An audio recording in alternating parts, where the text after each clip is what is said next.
দেহিয়েরে বোঝার কোনো উপায় নাই ইয়েন চট্টগ্রাম নগরীর প্রাণকেন্দ্র জামালখানালাহার অবস্থিত ঐতিহাসিক আস্কার দিঘি। দীর্ঘদিন সংস্কারের অভাবে কচুরিফানায় বড়ি গিয়ে গুই পুরো দিঘি, যার ফলে বোঝার উপায় নাই ইয়েন দিঘি জলাধার নাকি ময়লার বাগার। বছরের পর বছর ধরে প্লাস্টিক, পলিথিন ও গৃহস্থলী বর্জ্য ফেলিবার হারণে পানির গুণগত মান মারাত্মকভাবে নষ্ট হয়ে গুই। কচুরিফানায় বড়ি যায় দিঘির আয়তন দিন দিন চুড় যার গুই, ফলে নগরীর এই ঐতিহ্যবাহী জলাধার এখন অস্তিত্বর সংকটে। এত নষ্ট করে ফেলাই দেয় মানুষ, তো নষ্ট করিগে করিগে ইতিমধ্যে আরা অন্য দিয়ে ভূমিদস্যু কিনি ফেলাই।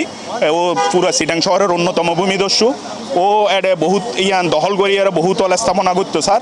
ও জিয়ান করতো স্যার ইয়ান যাতে বাস্তবায়ন নয় ইয়ান প্রতিহত করি পেলাই আরা জিয়াটা একত্রিত হয়। ইন্দির নগরীর আস্কার দিঘির পশ্চিম ফারে জুনের 20 তারিখ বিকেলে ঐতিহ্যবাহী এই দিঘি রক্ষার দাবিতে মানববন্ধন করছে সামাজিক সংগঠন চট্টগ্রাম বাঁচাও আন্দোলন। আরা সাইডি অনেক বর্তমানে যে জায়গাতে উপস্থিত আছেন এই জায়গার পরিস্থিতি গান কি আস্কার দিঘি উত্তর ফার, তো দিঘিরই অবস্থান নতাইলে দিঘি হয়তো ইতিহাস হয়ে যাবে। এই যে পরিবেশের উগ্র ধ্বংস, যেটা বাংলাদেশ সরকারের প্রধানমন্ত্রী তারেক রহমান খাল কাটার কর্মসূচি লই এরে এরকম সরকারি আইন নিষেধাজ্ঞা থাকার পরও, পরিবেশ অধিদপ্তরের নিষেধাজ্ঞা থাকার পরও অনেক এইরকম উগ্র নান্দনিক জায়গা চট্টগ্রামের সব থেকে উগ্র প্রসিদ্ধ এলাকার যে দিঘির নামে অত্র এলাকার নাম পরিচিত, সুপরিচিত, তো ওই এলাকার নাম অনেক নষ্ট হয়ে যাবে। পরিবেশ অধিদপ্তর পরিবেশের অনেক অবক্ষয় ঘটিব।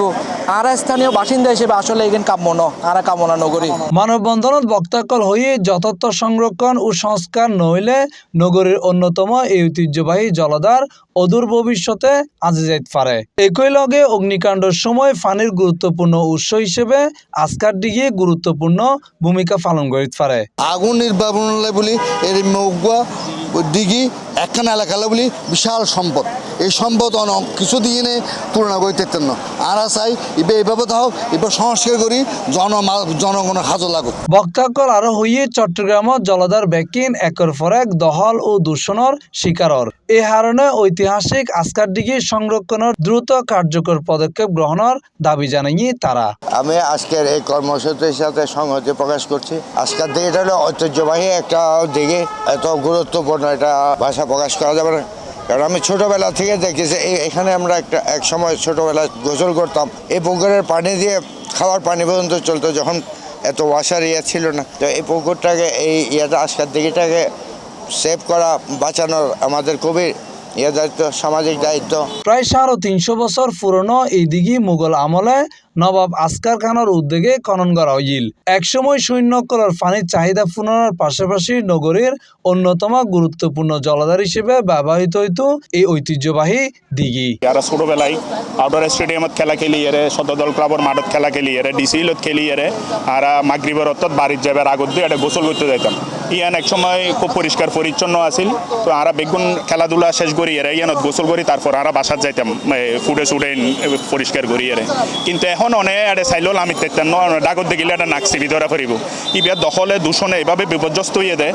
এটা ফাঁসাফাঁসি গড় যাবারি জিন আছে, তারা বেগুনের পায়খানার টাঙ্কির যত লাইন আছে এই বেগিন দিঘির মধ্যে ফেলাই। ঐতিহ্য, পরিবেশ ও নগরীর জলাধার রক্ষায় দ্রুত সংস্কার ও পূর্ণ খননের দাবি জানিয়ে স্থানীয় বাসিন্দা ও সচেতন নাগরিক অকল। অন্যথায় কচুরিপানায় ও বর্জ্যের স্তূপে আজি যাইতে পারে শত বছরের ঐতিহ্য বহনকারী আস্কার দিঘি। Mohammad Nizamuddin Tipu, C+ TV, Chittagong.